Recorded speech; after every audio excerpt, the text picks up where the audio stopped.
পূর্বাঞ্চলে চার ধাম অর্থাৎ গঙ্গোত্রী, যমুনোত্রী, কেদারনাথ এবং বদ্রীনাথ।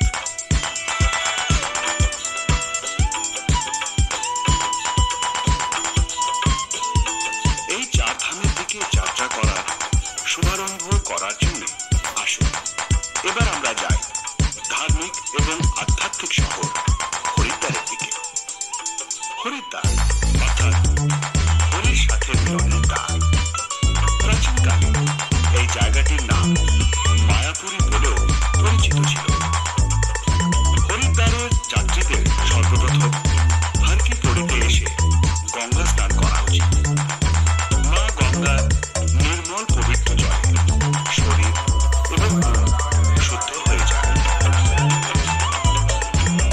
এখানে প্রতিদিন সন্ধ্যাবেলা যে গঙ্গা আরতি হয় এই সত্যি দর্শনীয়। গঙ্গা আরতি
শর্মা নামে এক ভক্তের ভক্তিকে প্রসন্ন করে ভগবান শ্রীরাম এখানে বরদান দিয়েছিলেন যে এই প্রয়াগের আগে দেবতার নাম আসবে।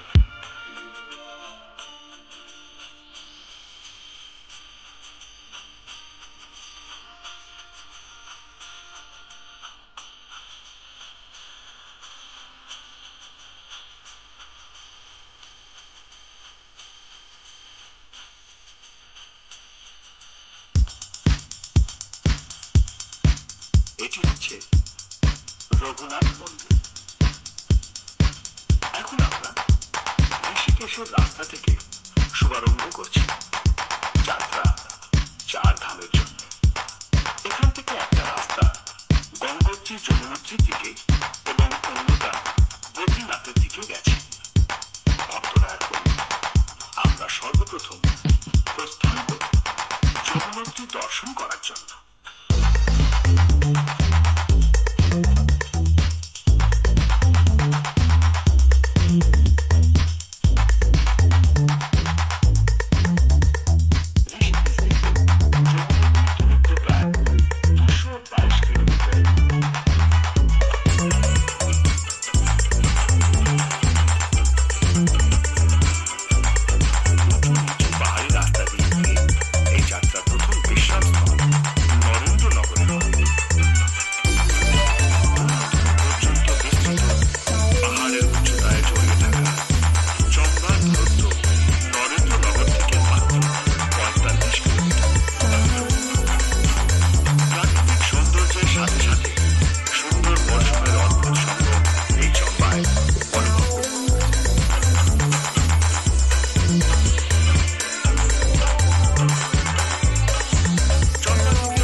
যমুনোত্রী মন্দির সমুদ্র তট থেকে 3300 মিটার উপরে অবস্থিত।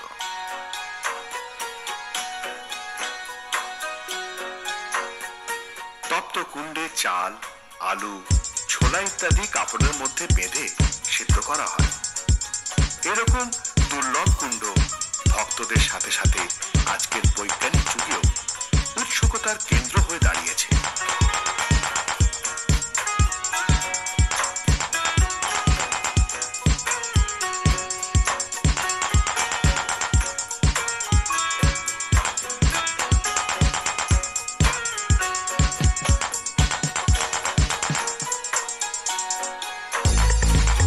অক্ষয় তৃতীয়া থেকে দীপাবলি পর্যন্ত এই মন্দিরটি খোলা থাকে। এখানে যাত্রার অনুকূল সময় হলো মে, জুন এবং সেপ্টেম্বর, অক্টোবর।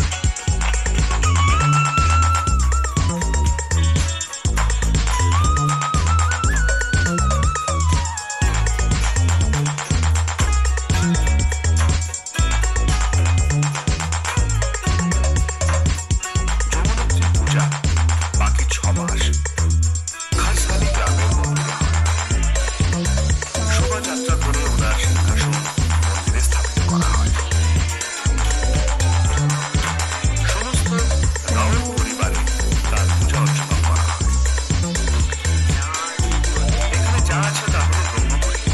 যখন যমুনোত্রী থেকে যমুনা মা এখানে আসেন তখন যমুনা মার মেলা হয়।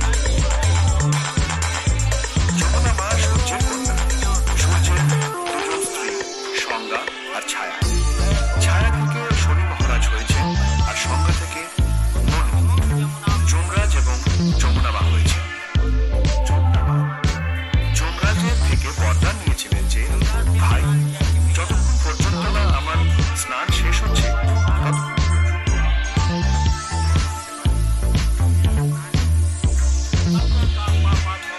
আমার একবার স্নানের ফলে মনুষ্য জাতির সমস্ত পাপ নষ্ট হয়ে যায়।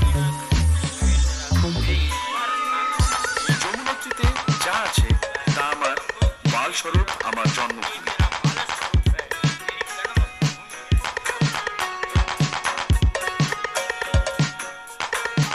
যমুনোত্রী থেকে গঙ্গোত্রীর দূরত্ব 228 কিলোমিটার। এবার আমরা ধরাসুবেন্ডের দিকে ফিরে যাচ্ছি, যেখান থেকে গঙ্গোত্রী যাত্রা শুরু করা যাবে।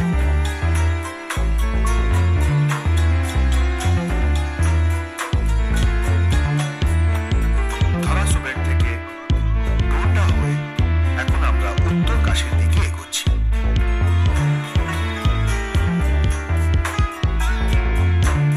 উত্তর কাশী নৈসর্গিক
শীতকালে এই স্থানে বরফের আচ্ছাদনে ঢেকে যায়।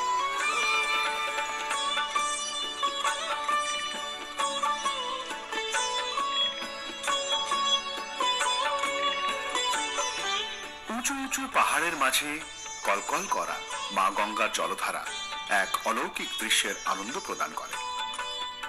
এখানে যাত্রা করার অনুকূল সময় হল মে, জুন এবং সেপ্টেম্বর, অক্টোবর।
অলকনন্দার 5টি প্রয়াগ: দেবপ্রয়াগ, রুদ্রপ্রয়াগ, কর্ণপ্রয়াগ, বিষ্ণুপ্রয়াগ, কেশবপ্রয়াগ।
সরকার এবং গাড়োয়াল মন্ডল বিকাশ নিগমের যুগ্ম সহযোগিতায় এখানে হেলিকপ্টারেরও ব্যবস্থা আছে।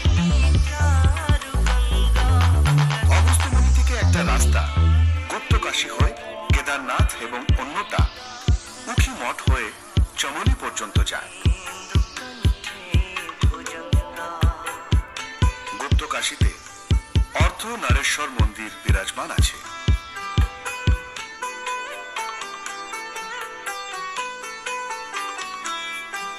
चलत कुंडलम ध्रुवसुनेत्रम विशालम प्रसन्नाननं नीलकंठम दया। নৈসর্গিক আনন্দে ভরপুর এই যাত্রাকালে মন মাতানো দৃশ্য সব রকম ক্লান্তিকে নিজের মধ্যে নিয়ে নেয়। शंकरम सर्वनाथम भजामि प्रियं शंकरम सर्वनाथम भजामि।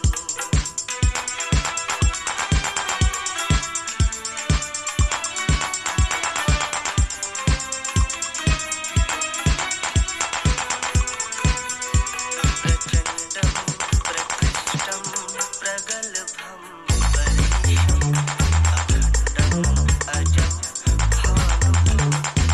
भानुप्रकाशम त्रयः शूलनिर्मूलनं शूलपाणिं भजेऽहं भवानी पतिं भावगम्यं भजेऽहं पतिं भावगम्यम्।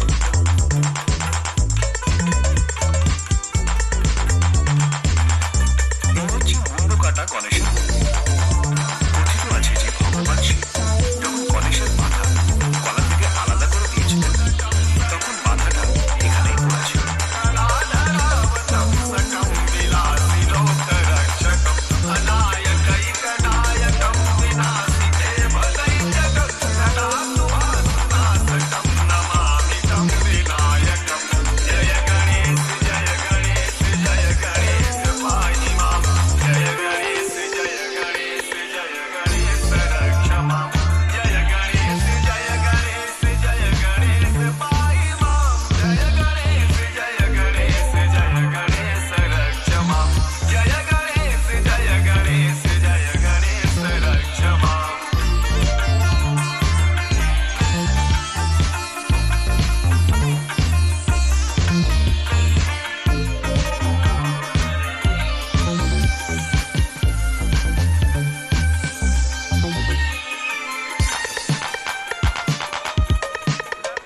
এ হচ্ছে প্রাচীন গৌরীকুণ্ড।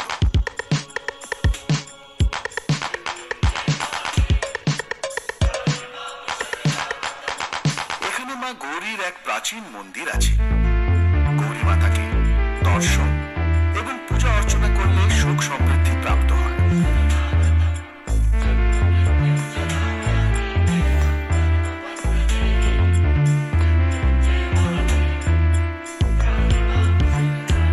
এখানে পিতৃপুরুষের পিণ্ডদান করলে মুক্তি প্রাপ্ত হয়।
ওনার আরাধনায় প্রসন্ন হয়ে ভগবান শঙ্কর ওনাকে তার মনোবাঞ্ছিত ফল চাইতে বলেন। তখন নরনারায়ণ ভগবান শিবকে ওখানে স্থাপিত হবার জন্য আগ্রহ প্রকাশ করেন। তার মনোকামনা পূর্ণ করার জন্য ভগবান ওখানে স্থাপিত হয়ে গেলেন। তিনি দ্বাদশ জ্যোতির্লিঙ্গের মধ্যে একটি।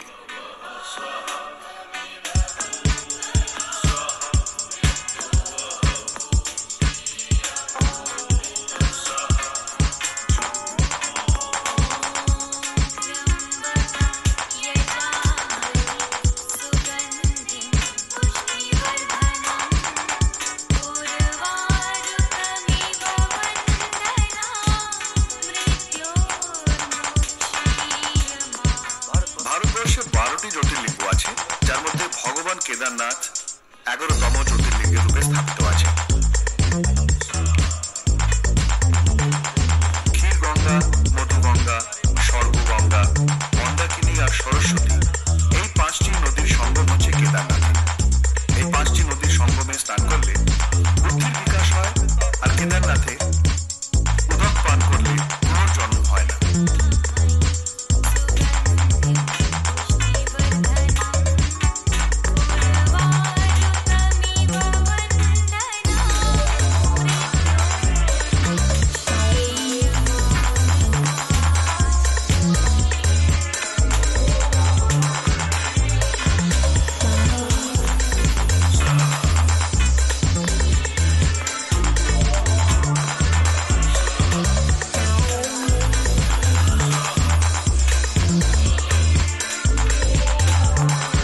বানাসুরের কন্যা।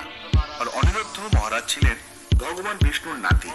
আর এই স্থানেই উষা আর অনিরুদ্ধের বিয়ে হয়েছিল। এই স্থানটি উখি মঠের নামে পরিচিত। वारुकमिव वन्दना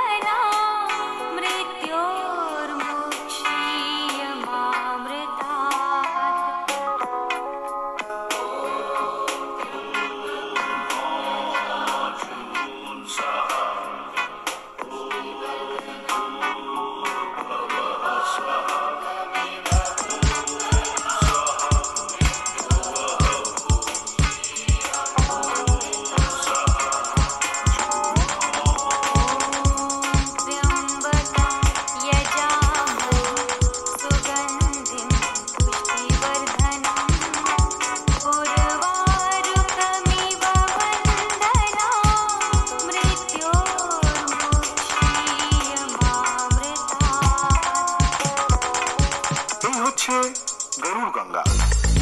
কথিত আছে গরুড় ভগবানের মুখ থেকে এর উৎপত্তি হবার ফলে এর নাম গরুড় গঙ্গা।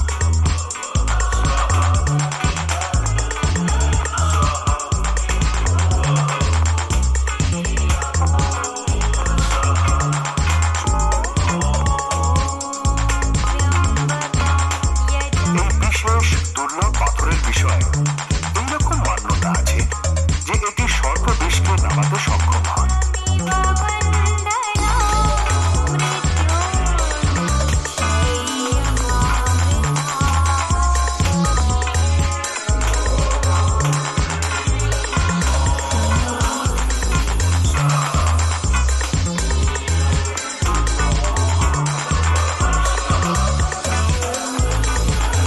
উত্তর কাশীতে অবস্থিত জ্যোতির্মঠকে যোশী মঠ বলা হয়। অলকানন্দার তীরে অবস্থিত এই মন্দিরে বদ্রীনাথ ভগবানের সিংহাসন আছে।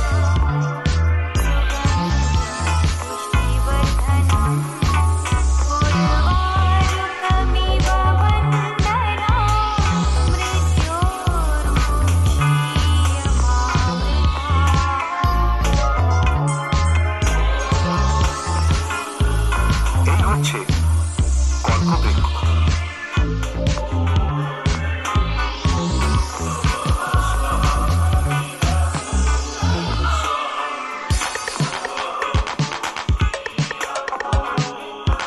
এটি ভগবান শঙ্করাচার্যের 4টি মঠের মধ্যে একটি। এই মন্দিরে ভগবান শঙ্করাচার্যের আসন আছে।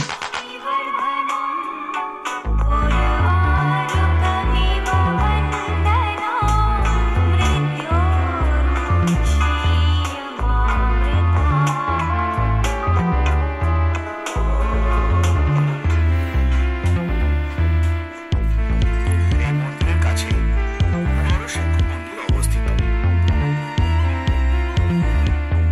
কথিত আছে যেদিন হাত আলাদা হয়ে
এখন আমরা বদ্রীনাথের দিকে এগোচ্ছি।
তপস্যায় প্রসন্ন হয়ে বদ্রীনারায়ণ